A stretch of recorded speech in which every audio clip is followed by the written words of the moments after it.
So low back pain has the distinction of being one of the most disabling conditions in the world. About 80 to 90% of people in the United States will experience low back pain sometime in their life. One of the big problems with low back pain is it's really hard to diagnose. This tends to lead doctors to prescribe opioids for these people to cut down on the pain. It's one of the contributions to the opioid epidemic that the United States is experiencing right now.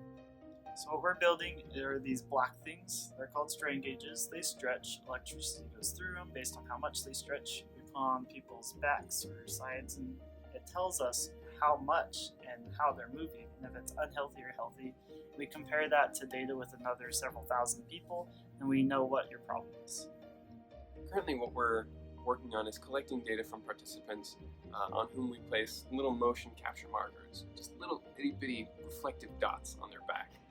The idea behind doing this is we want to be able to see if there are indications on the surface, on the skin, of motions that are typical of people who have different kinds of back pain, so that we know where to put the strain gauges that our team is developing, which will be much more cost effective and easy to apply, that you can use in a clinical or even a private setting.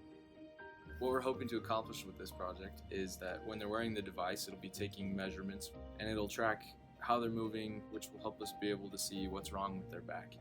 And so it'll be different than the MRI because MRIs are static, but while you're wearing this device, you'll be moving around and living a normal life. And so that will be able to show the clinicians what's exactly wrong and what treatment steps they can set in place to help you get better.